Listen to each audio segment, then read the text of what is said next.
Setsima TV, l'actualité en temps réel dans la spontanéité et la rigueur. Setsima TV, xibaar yu wér te wóor.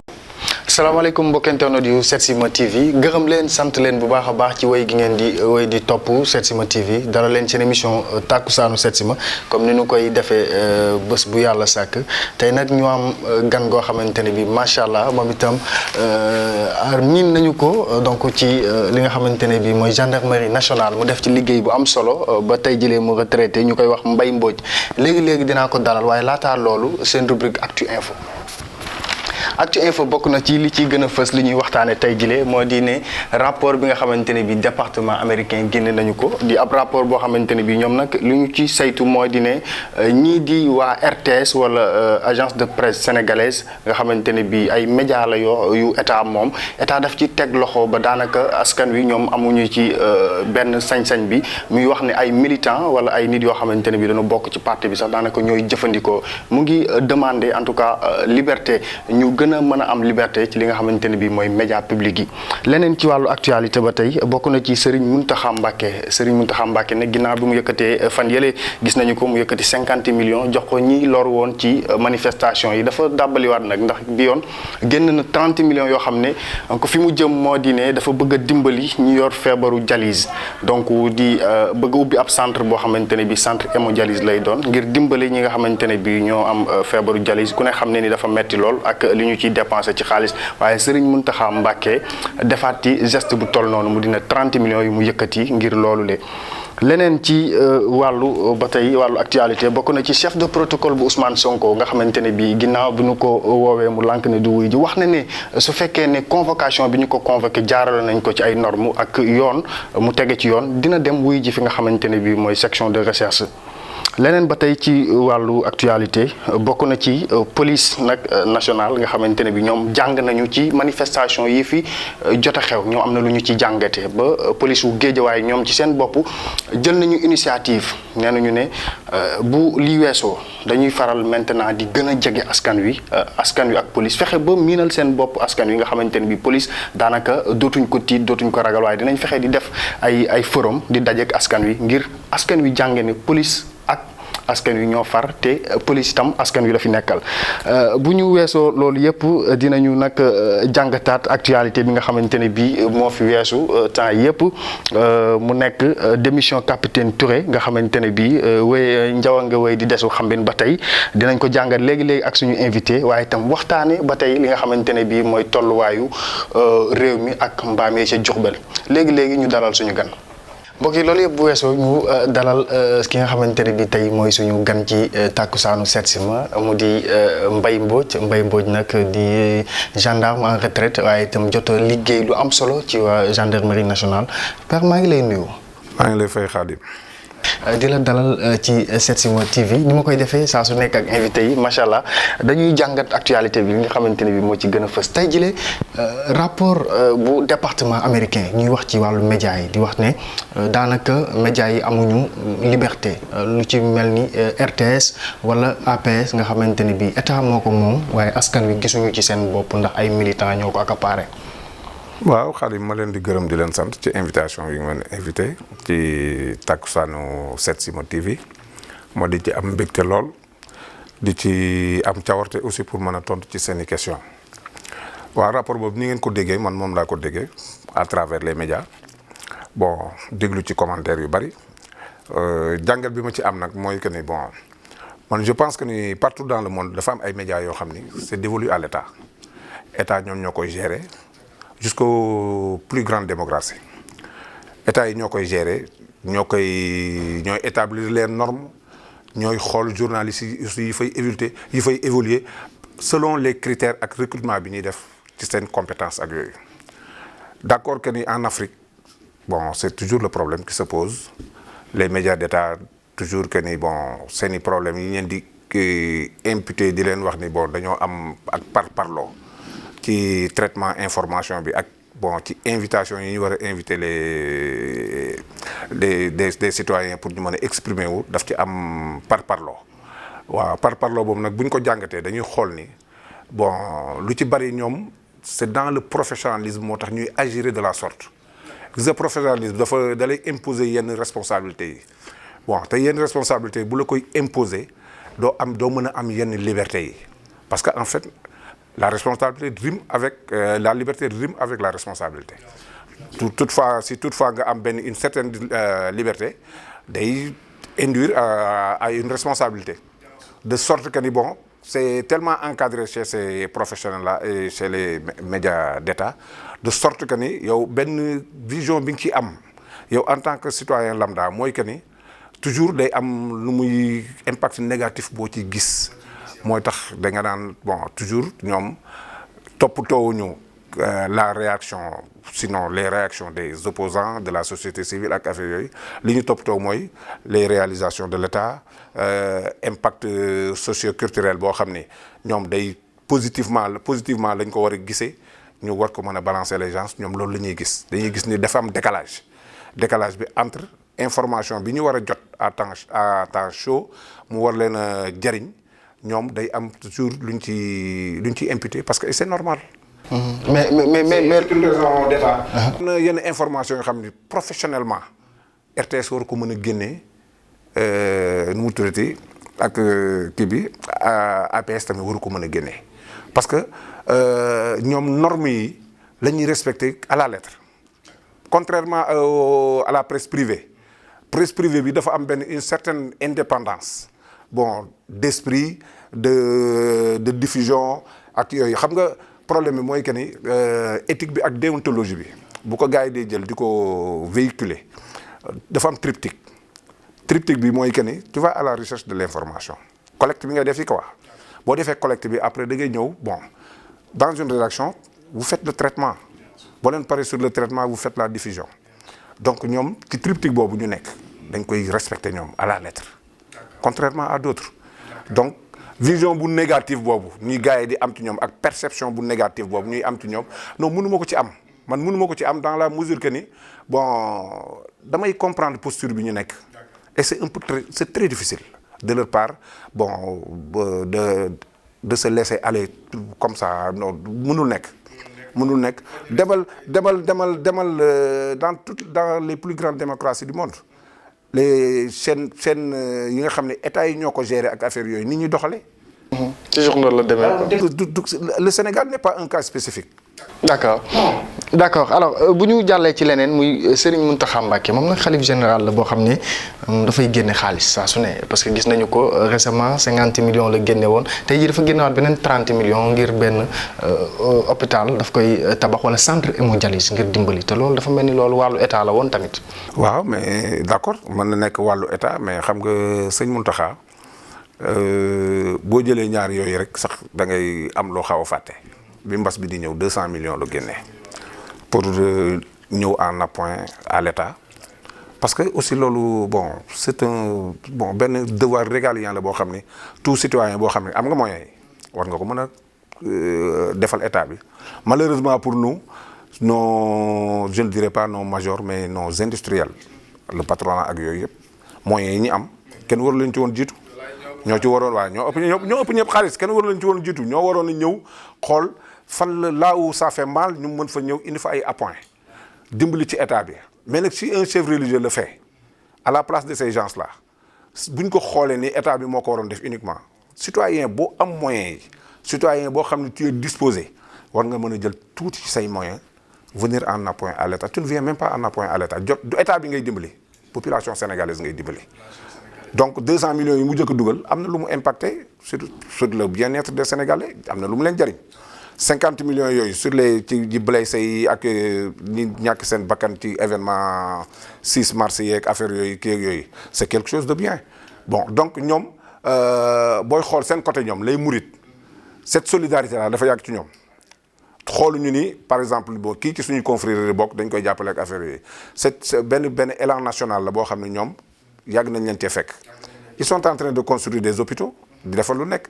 hémodialyse bi appoint la ci ñëw aussi ci état bi parce que boo xool presque structure sanitaire yi nekk ci Sénégal yëpp foofu dem presque sur les 14 régions mën naa wax ni 12 régions yëpp am na centre hémodialyse dialyse bi am na centre hémodialyse ci 12 régions yëpp am na centre hémodialyse donc te dialyse bi aussi c'est gratuit peut-être que ni xam nga lan mooy problème bi mooy que ni les patients sont tellement nombreux par rapport au temps de traitement. Donc dañuy bousculer dañuy ñëw di dajaloo entassé wu ci benn centre ak affaire yooyu duñ mën a programme bi la ñu war a refaire xool comment planifier les rendez-vous pour di leen mën a jël à temps réel pour mën leen a consulter mais c'est une bonne chose de la part du khalife général des Mourides. jërëjëfati chef protocole Ousmane Sonko moom nag ginnaaw bu mu bañee ab convocation wala bañ a wuyu ji dafa wax ne buñ ko jaaralee ci yoon dina wuyu ji. kooku moom dinaa ci sawar a wax man je pense que ni sax bu ñuy xool naan dafa bañ a wuyu ji non pour man bañ a wuyu ji il est dans son droit parce que nit ki aussi man je pense que ni muy la police muy la gendarmerie bi ma nekkoon ci temps bi ñu nekk nii dañoo war a mën a éviter di def ay erreurs dans leur démarche ba ñu leen di mën a jam baaraamu tuuma c'est un peu dangereux je ne dis pas que ni mënuñu convoquer nit par téléphone je ne dirais pas ça parce que bon c'est une monnaie courante pratique bu courante la quoi boo xam ne dañ koy def dans les brigades de gendarmerie dans les commissariats ak affaire yooyu. woo nit na ko wuyu ji. si c'est en temps normal s'il y a pas de tension ça peut se faire mais au sortir d'une tension pareille bi nga xam ne ci la jógee yooyu il faut que les gens prennent la mesure de la situation pour mën a bañ a dugg ci yenn détails yooyu parce que c'est pas réglementaire c'est pas quelque chose bu réglementaire jël téléphone woo nit ki café mën na nekk bu fekkee ni lépp amul benn problème boo xam ne bu fekkee ne amul préalable am na problème dafa am préalable boo xam ne moom ngeen war a tenir en considération pour mën a bañ a jël téléphone di woote parce que y a des convocations à votre disposition. Et puis, c'est respecter même l'individu, c'est respecter même la personne que tu dois convoquer. Tu prends ta convocation, tu mets son nom, et li ci gën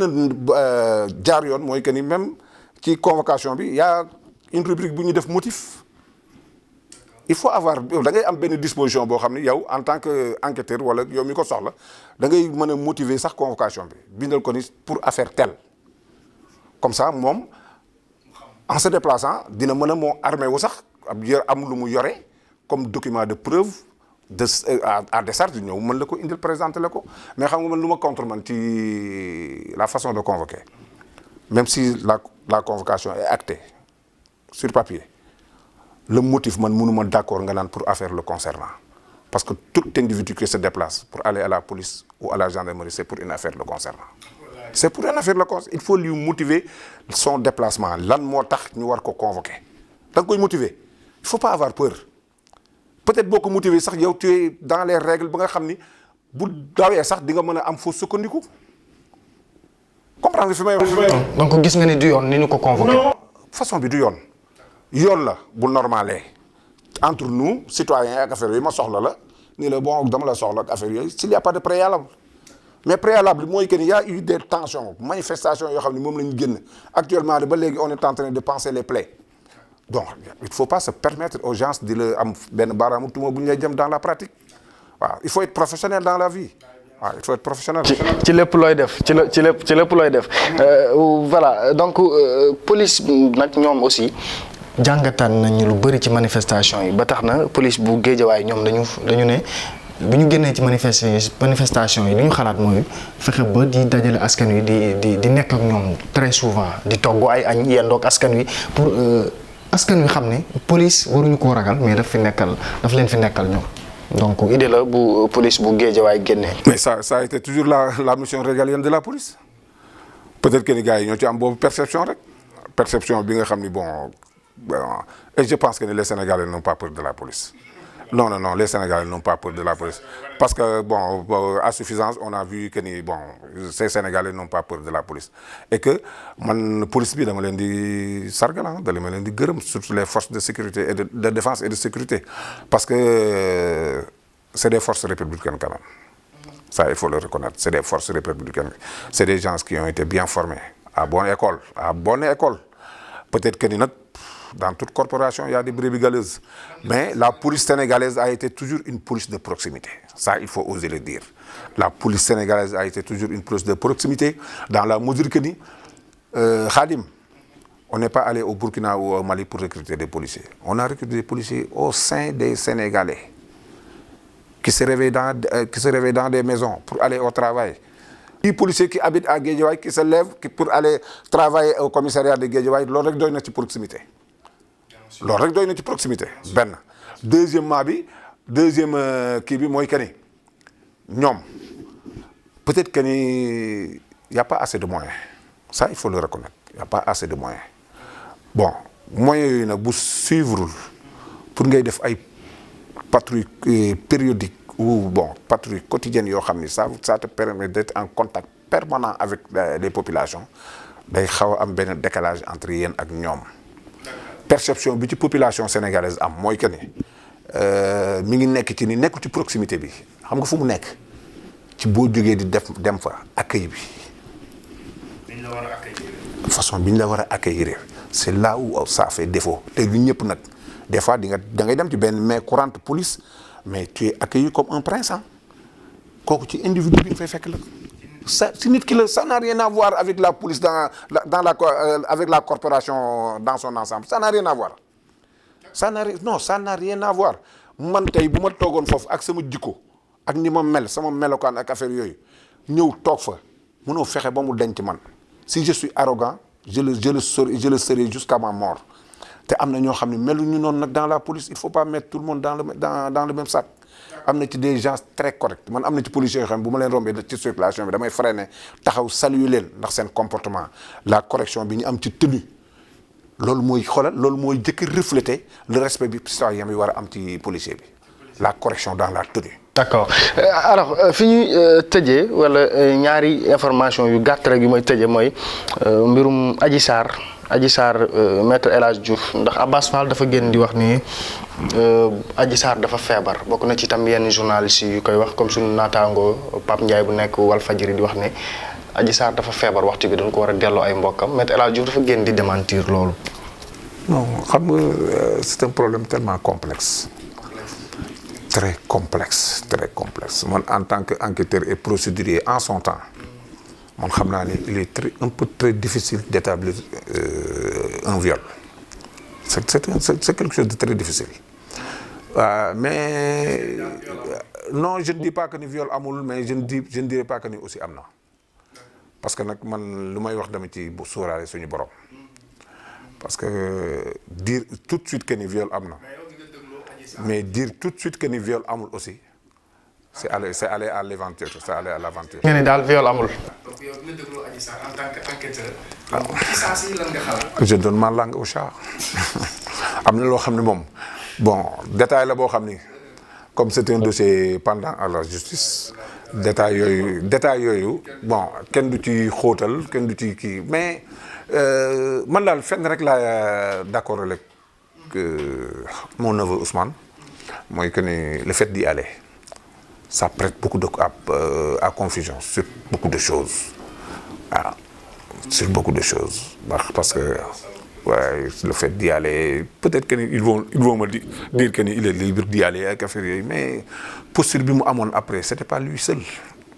c'était pas Ousmane Sonko la personne de Ousmane Sonko moo waroon a mën a prêter comme ça le flanc Ousmane Sonko est venu 3e à une élection présidentielle ci lu bees tàq nga ñëw rek yow bees waaw planter presque tous les ténors de ce pays en matière politique et Idriss Seck même a eu la chance d'être doublé par ce gosse qui vient en 3e position posture boobu bi mu ko jëlee ba noppi rek la waroon xam ne dootul moom rek il représente beaucoup de choses pour cette jeunesse il représente beaucoup de choses pour sa famille il représente beaucoup de choses pour sa corporation bi mooy que ni son parti et c'est malheureux des fois sax damay toog ba ci yàgg quoi damay am tuuti yërmande ci moom xam nga l'autre c'est malheureux xam nga c'est malheureux mooy que ni Adji Sarr n'a rien à perdre dans cette affaire le grand perdant bu fekkoon tey kuy perte la c'est Sonko Adji Sarr n'a rien à perdre Adji Sarr lan la fi wut benn poste ban fonction élective la wut ban poste la wut ban kii Adji Sarr n'a rien à perdre dans cette affaire amul lu mu ciy perte s'il y a un grand perdant moom la Ousmane wax naa ko keroog nee naa bi mu ne bëreet laa ne il a un avenir politique bu certain nag avenir politique bu certain bari li mu communiqué dafa bari de sorte que ni sax dans day dem ba ci yàgg ci biir communication am ñu gis ci ay contradiction donc yow bokk nga ci ñi wax ni même su fekkee ni complot lañ ci jublu woon réussir nañu. non parce que au fait man ñaari côté damay xool ni damay def benn analyse bu objective mooy que ni man Ousmane Sonko j'aurais bien aimé que mu souhaiter à ce que cette procédure là aboutisse ba ñu mën a def jugement bi ba xool fan la dëgg bi féete parce que loolu moom mooy avantage am mais gis nga gars yi di agité wu di wax naan nañ ko affaire bi na fi yem parce que apaiser nañu tension ba affaire yooyu il ne lui rend pas service parce que affaire bu fi yemee nii il est toujours traîné dans la boue day xaw a écorner image am parce que dina am ñu d'accord ak moom ci affaire bi dina am ñoo xam ne duñ seen xel foog mu tey te pour ne pas écorner son image mooy que ni rek na souhaiter affaire bi dem jusqu'au bout na am épilogue ñu xool fan la dëgg bi féete s'il y a complot ou si réellement y a eu quelque chose entre ñoom ñaar xam nga ki toog ba naan la na génn waat kenn ni la man ak moom séq musuñoo séq dara waxatul waxu viol musuñoo séq dara ça n'a rien à voir ak viol de ndax musuñoo séq dara xam nga nit ki mën nga séq ak moom dara te doo ko violé te du doon viol mais xooleen wax bi mu wax na génn waat ci kaamil ni musuñoo séq dara loolu nag xam nga lu koy setal dem ba ci cëppaandaw gi ñu ne ko Ousmane Sonko defoo dara ñëpp ni est-ce que Adji Sarr li nga doon wax dara teguwul fële ñëpp tourné waat ci Adji Sarr wax ko mais aussi le traitement du dossier par la presse n'est pas du tout équitable non parce que c'est deux citoyens qui se crépitent le chignon kenn ki moo porté plainte kenn ki ni ko yaama def lii kooku di wut lu muy défendre pour génn ci loola booy traité kële doo ko mettre nii defal ko benn vindicte populaire d'accord mais même ak quelque soit alpha boo ko gisul boo ko defal vindicte populaire fusiller ko di ko fusiller à bout portant jël benn couverture couvrir beneen partie bi c'est pas équitable en information ce n'est pas du tout équitable D'accord. waaw D'accord. parce que ñaari citoyens da nga leen jël ils sont d'égale dignité dans ce pays c'est des citoyens d'égale dignité ils ont les mêmes droits ils peuvent réclamer les mêmes devoirs ils peuvent exercer les mêmes devoirs et réclamer les mêmes droits foofu rek la problème bi nekk. d'accord monsieur Mbodj alors li ngay wax ni presse bi ñoo ko moom ah xam naa ni fi ñuy tëjee mooy ci coowal mbaam yi nga xamante ne bi am na Jurbel barki démb ba léegi ñuy woy di ci wax le jeune Bara Diop bi nga xamante ne bi am na projet boo xam ne état dañ ko dimbali ci ay mbaam noonu lañ ko mën a waxee état dañu ko dimbali ci ay mbaam parce que ay mbaam la soxla woon moom ak ay saret mais ginnaaw bi nag mu jur coow lu bari ñu ne kat état bi lan la mën a def Jurbel lu dul ay mbaam ak yooyu noonu donc yow loolu lan nga ko jàngate. non yow tënk nga wax ji ki ñu jox mbaam yi moom yaa ni mbaam la soxla ki ñu jox mbaam yi yow yaa ni mbaam la soxla nit ki nag du ni lii laa soxla nga koy jox leneen loolu bu boobaa la ne doon détournement d'objectif objectivement li mu bëgg mooy mbaam nga jël mbaam jox ko. léegi les gens se disent que ni pourquoi état bi di jël mbaam di ko jox est-ce que loolu woon mooy rôle am mais ki ñu jox mbaam yi moom moo réclame ne mbaam la bëgg ku ni lii laa bëgg nag loolu nga ko mën a jox tey bu ñu ko joxoon ay ginaar ñu ne non mbaam la laaj ñu koy jox ginaar il faut que les Sénégalais arrêtent moo laaj mbaam ñu jox ko mbaam ñu ne pourquoi ñu koy jox mbaam léegi bu ñu ko joxoon ginaar wala ñu jox ko xar dañ naan mais moom mbaam la laaj pourquoi ñu koy jox xar te joxuñu ko mbaam. gis nga Sénégal boo ci bëggee mucc xam nga nooy def boo taxawee bu ñu la ñëwee ni la tëddal nga ni maa bañ parce que boo tëddee tam ñun la jógal ñun la toogal boo toogee ñun la noonu bul toog jonkanaal léegi nag kon yow loo war a demee sa xel ba pare ñu baal ma mais am na loo xam ne Sénégal li fi nar a indi catastrophe bi gën a garaaw mooy malhonnêteté intellectuelle. Fii les intellectuels de ce pays-là je me demande de quoi ils ont peur ou de qui ils ont peur ba bu ñu jàkkaarloo ak la réalité wala la vérité nii duñ ko ñemee wax constat boobu xam nga ne yow am nga ko. position la aussi. position bi warulaa mëne fenn ba nga xool dëgg ba ko déformer def ko fen jël fen déformer ko def ko dëgg warul mën a pousser un intellectuel à ça. intellectuel sur ak généralement laa wax waxuma ñu jàng français rek de partout nag fépp du ñu jàng tubaab rek ñooy intellectuel du ñu jàng tubaab rek ñooy intellectuel xam nga ma lay wax ni appartenance politique ok xam nga sànq ñu ngi wax ci ay démission sànq ñu ngi wax ci problème bu PUR ak Issa Sall xam nga le problème de PUR ak Issa Sall c'est réglé le problème de Déthié Fall ak coalition taxawu Sénégal bi nga defe ni ça ne sera pas réglé pourquoi les gens veulent parler que ni Déthié Fall la non de réew mi pourquoi les gens veulent parler que ni Déthié Fall ci coalition lañ ko dugal kon warul mën a perdre kii parlementaire loolu discipline de parti moo koy tënk. mais moom bi muy dugg ci coalition bi kan moo ko proposé c'est pas Rewmi c'est pas le parti Rewmi et au détriment de qui au détriment de Thierno Bocoum législature avant dernière législature bi kan moo fa nekkoon du Thierno Bocoum un brillant député éloquent droit dans ses bottes bu intervenir nga xam ne kii li muy intervenir mi ngi ci xelam mais politiquement on l'a sacrifié pour mettre Déthié Fall au devant de la scène numéro 2 de Rewmi qui n'a aucune base mu baal ma parce que Saint-Louis la war a Saint-Louis lay milité mosoo ko gis mu woote meeting Saint-Louis pour Rewmi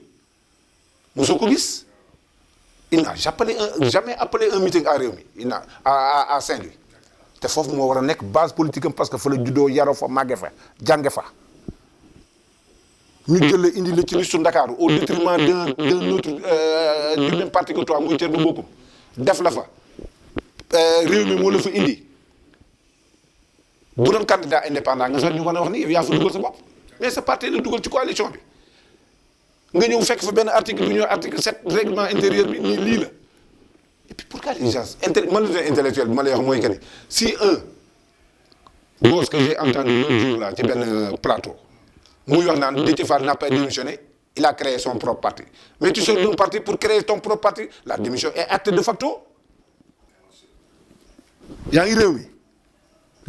waxoo leen damay bàyyi dem créer parti mais la démission est acte de facto pokoto à mon humble avis il doit perdre son poste de député oui article 7 boobu boo fa jógee boo ñëwee ci article 60 constitution bi di nga ko gis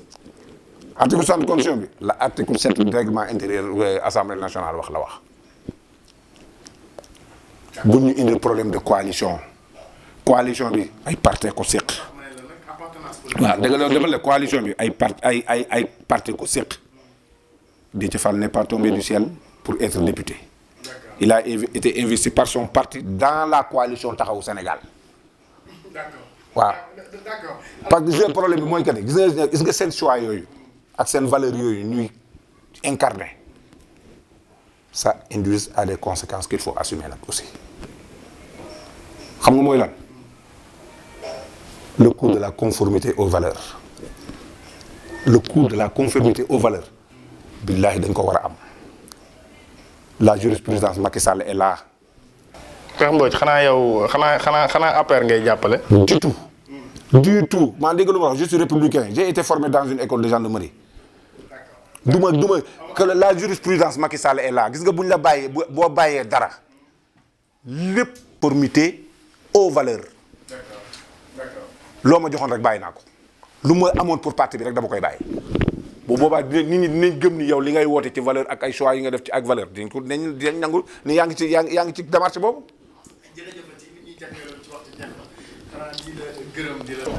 jërëjëfati nit ñuy jagleeloon ci waxtu jeex na xanaa di la gërëm di la sant di la wax ni lan ngay tàggatoo monsieur Mbodj. dañ xamal ni Sénégal moom actualité du fi jeex mukk parce que du 1er janvier au 31 décembre de chaque année saa yooyu yeewoo rek am nga loo mën a déglu am nga ci loo mën a wax mais nag lépp lu ñu koy defee rek nañ ko defee ci loo xam ne day amal dëkk bi njariñ amal population bi njariñ parce que man li ma gën a bañ ci ay débat mooy des invectives di xaste mais ku ci am argument boo fa jógee ñëpp dinañ la tàccu et malheureusement pour le Sénégal ñu ki toog ci plateau di saagawaate wala di xaste bu ñu paree Sénégalais yi moom la ñuy wax ni c'est lui qui a dominé le débat et c'est malheureux. bien sûr jërëjëfati Ousmane maa ngi lay gërëm bu baax a baax monsieur Mbodj moom laa àndaloon tey ci tàkkusaanu seet si ma Mbaye Mbodj ancien gendarme waaye itam bëgg naa moom muy nekk suñu chroniqueur ndax macha allah ci xam-xam bu yaatu bi maa ngi koy gërëm di ko sant bu baax di gërëm nag équipe technique bi ma nekkaloon bokk na ci Ousmane tout court Ousmane Noreyni tout court nga xam ne moom mooy nekk ci montage beeg réalisation bi waaye tey Amina moo nekkoon également ci cadrage bi ak Ibou Diop mi ko assisté maa ngi leen di gërëm di leen sant di leen jox dig daje incha allah ci beneen jotaay. Setsima TV, l'actualité en temps réel dans la spontanéité et la rigueur. Setsima TV, xibaar yu wér te wóor.